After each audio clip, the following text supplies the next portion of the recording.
Hi guys, Jack here. Today we're playing MK48.io. Fantastic little ship fighting game where you get to fight using real life ships. And first off, we just have a little clip here of me in the tier 1 G5 boat absolutely destroying the Arleigh Burke all on my own, which is a tier 5 ship. He has two friends that eventually come to help him, but they don't do enough until I actually manage to kill this guy. Unfortunately, his friend here picks up a lot of the XP, and then the OSHA up in the north blows me up with all his missiles. I respawn here and I'm welcome to a salvo of missiles and I die instantly, which is actually a really good use of missile ships, which is our target of today's video. Kind of tier list of all the ships that use missiles as their primary weapons in MK48. And there's 7 of them, one at tier 2 up to tier 8. And I'd say the main things that classifies these is, they use missiles.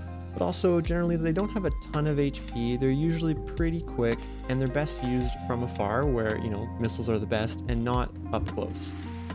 Here we are, we're on to our first ship that uses missiles, which is the Zubr. It's a tier 2 Soviet landing craft that was first made in the 1980s, and they're actually building a few more right now in Russia. Also, China and Greece have used them. Interestingly enough, it can hold 500 troops, and it's the only ship in MK48 that you can drive on land.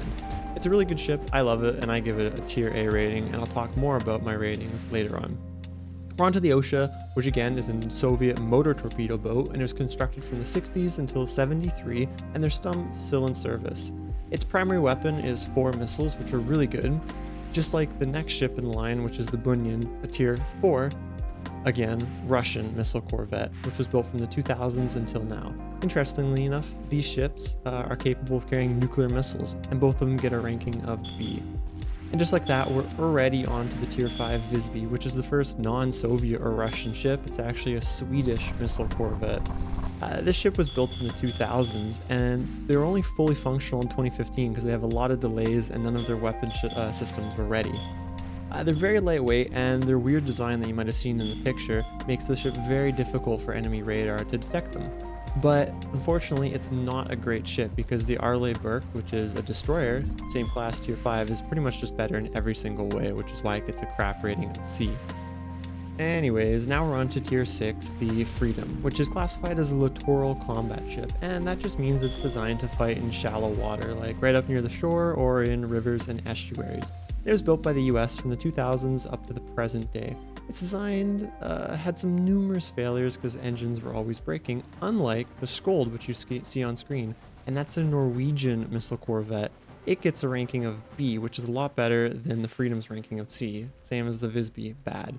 The Skjold means shield in Norwegian, and it was built in the late 90s until the early 2000s, and it was the fastest combat boat in the world until last year, 2023, because it has a top speed of 102 kilometers an hour. This ship is really interesting. It's kind of just like the Zubr, the tier 2 hovercraft. I mean, it is basically a hovercraft, which is why it's so similar, but it's like at a high tier. It's pretty fun to play, and as you can see, it's good at killing the small ships because it's one of the few ships that's actually fast enough to keep up with them. And one thing I like about it is its missiles reload so quickly. You can actually, pretty much always be firing as long as you just slowly cycle your missiles and reload. However, this one really highlights one of the weaknesses of missile corvettes is that if you don't kill your target in one hit and they're able to start firing on you, you're just going to die because you have no HP, and this ship especially has no HP. Anyways, you can see here now that we're on tier 8, it's taking a bit longer, but we get quite a few kills with this. Again, just because missiles, you have to give them enough range basically to be able to target see properly, and then they're really good. We're on to our last missile ship here, which is the Zumwalt. It's a United States guided missile destroyer. So we're no longer on a corvette, we're on a destroyer, which means it's a big ship, and you can see that. And immediately we get engaged in a firefight with the back down there.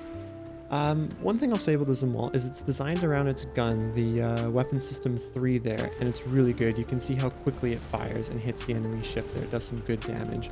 I'm launching all my rocket torpedoes at him, I'm launching some missiles, it's looking good. But then he levels up to the tier 9 Clemenceau aircraft carrier, and somehow he has full ships ready to go and he launches all of them 6. I managed to shoot down some, but there's so many torpedoes that come, I have no chance.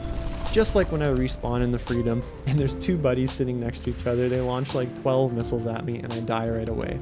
Thankfully I get some small vengeance because I'm able to do the same to the Bunyan over there, but not too long for this world because I'm caught in between this Chinese guy to the north and then Shushu to the south. He levels up. I think he's like tier 6 or something like that. I go to the Visby, which if you remember isn't a great ship. One of the primary reasons being that it has almost no health, which you can see highlighted here because I die right away. Anyways, so now I'm going to do a bit more of a breakdown about what I think of each of the ships. So we'll start off with tier 2, the Zuber.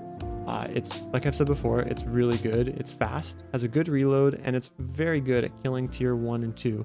It can do okay against tier 3, but anything higher, it's absolute trash. However, I think that's okay because really you only have to kill maybe 2 ships to level up, and I think it's a very good ship to use as a leveling up ship no matter what playstyle you want to do.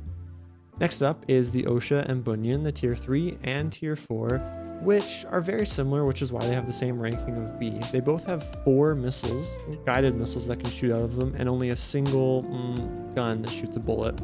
They're very good at single targets. However, if you don't kill them in one hit, they're really bad because you don't have any health, so you'll die right away. So unless you have a lot of oil to pick up, you got to make sure that you're killing ships in one hit. Of course, because if you're picking up oil, it lets you reload quicker. It's good most of the time, but if there's lots of enemies around, I probably wouldn't choose it, and I might choose one of the battleships or destroyer instead. Now we're on to the tier 5 Visby and tier 6 Freedom. These guys both have a ranking of C because they share the same problem, which is that they're both just inferior to their counterpart destroyers. For the Visby, it's worse than the Arleigh Burke because it has worse torpedoes and fewer of them. It goes the same speed, but it has half the health. The missiles are basically the same, but the Arleigh Burke has surface-to-air missiles and the Visby does not. This makes it a poor choice. Why would you ever choose it?